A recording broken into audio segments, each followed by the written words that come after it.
ये कोई धर्म क्या है?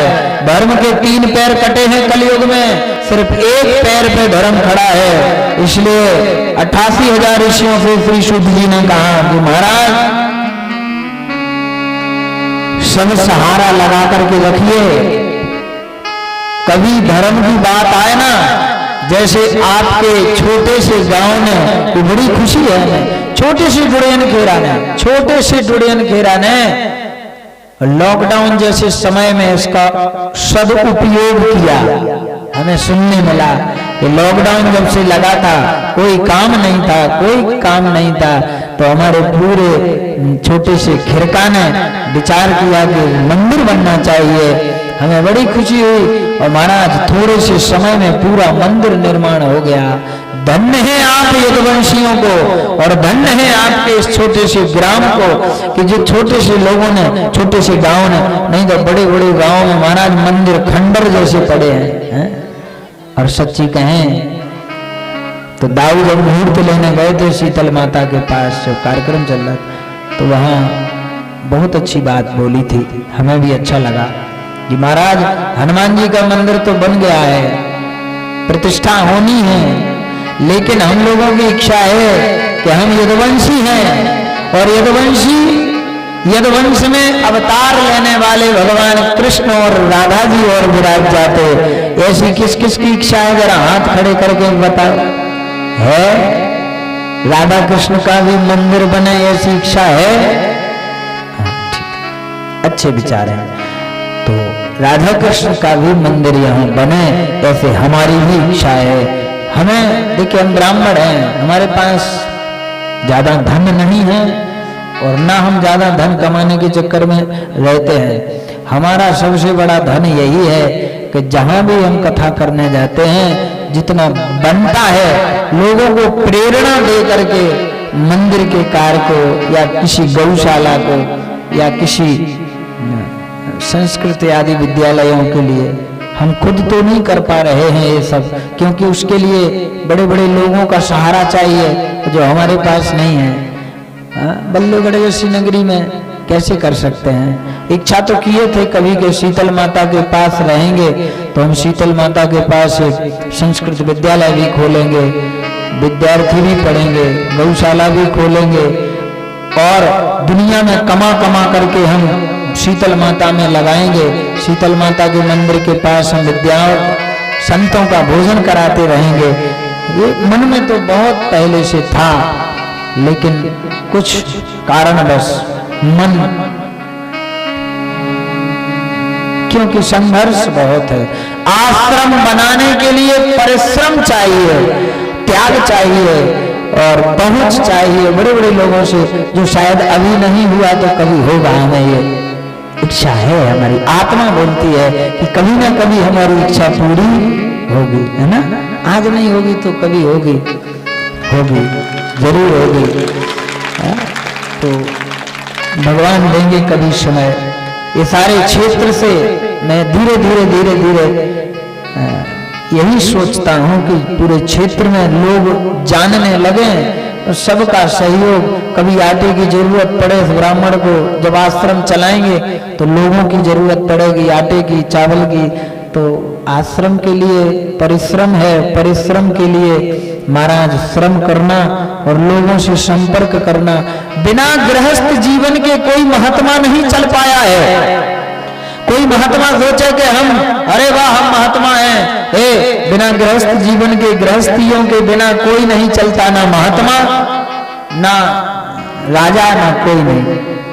गृहस्थ जीवन सबसे बड़ा जीवन है, उससे सब लोग जुड़े हुए हैं, चाहे पंडित हो, चाहे राजा हो, चाहे महात्मा हो।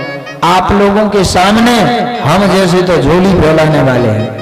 आप दाता हैं, हम याचक हैं और याचक बड़ा नहीं होता, दाता बड़ा होता है, देने वाला।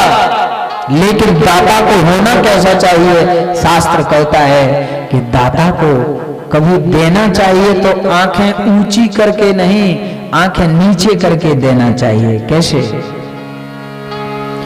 एक बहुत अच्छे राजा थे, रोज दान देते थे हजारों ब्राह्मणों को, खूब धन दौलत देते थे।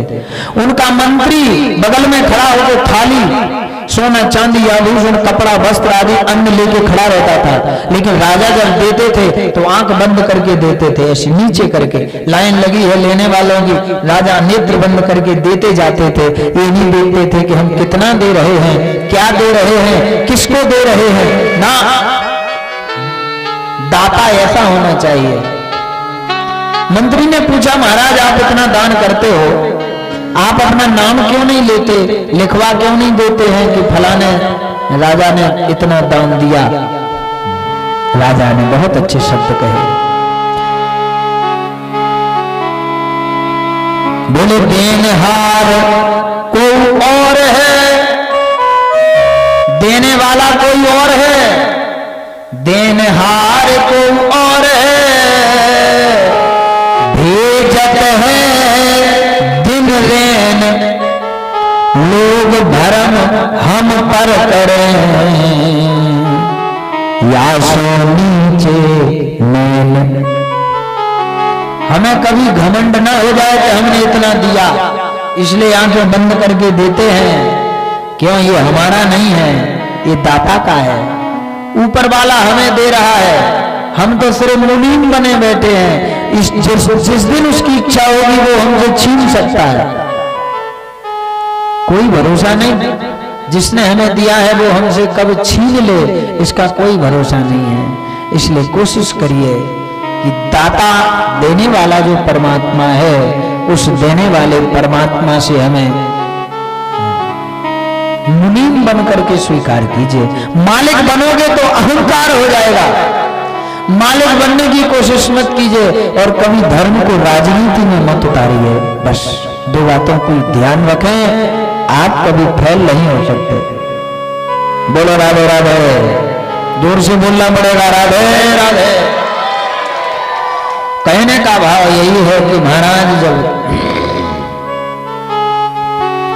सूत जी महाराज कहते हैं राजा परीक्षित ने जब बैल के 3 पैर कटे देखे तो परीक्षित जी महाराज ने बैल से पूछ दिया, हे धर्म, आप कौन हैं, आपके पैर कटे हुए हैं, किसने काटे हैं, हमें बताइए।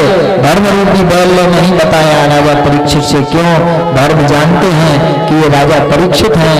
यदि हमने बता दिया कि हमारे पैर कलयुग ने काटे हैं, तो जी अभी जाकर के कलयुग को मार डालोगे, और कलयुग यदि मर गया तो ब्रह्मा का लेख मिट जाएगा। क्योंकि जैसे द्वापर, त्रेता और सतयुग ब्रह्मा जी ने रचे हैं और वो निकल चुके हैं, कलयुग की भी रचना उन्हीं ब्रह्मा ने की है। इसका आना भी जरूरी है। ये जो हो रहा है ना, ये सब विधि का विधान है, हम कुछ नहीं कर रहे हैं। बोले बंधो कीट मरकट की नाई, सब ही नचावत राम गुसाई। ये राम को पता है कि शिव शंकर से भागवत करवानी है। ये शिव शंकर को तो सिर्फ इसने माध्यम बना लिया है, ये पहले से बुद्धि तो उसी ने दी है इसको। आप जो किसानी कर रहे हैं, डॉक्टर हैं, मास्टर हैं, इंजीनियर हैं, या कोई भी पद आपके पास है, आप इसके माध्यम बने हैं। ध्यान दीजिएगा, इसको बनाना तो पहले से बना। जिस दिन मां के गर्भ में भेजा ना, उसी दिन इसने तुम्हें वो पद दे दिया था। पढ़ाई कर लेना, माध्यम बन जाना, ये सिर्फ इसका काम है। अहंकार मत कीजिए कि हम क्या हैं, हम ऐसे हैं वैसे ना, हम कुछ नहीं कर रहे हैं। दाता एक राम जी, भिखारी सारी दुनिया, दाता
आशा उस राम जी से दूरिया को छोड़ दो, आशा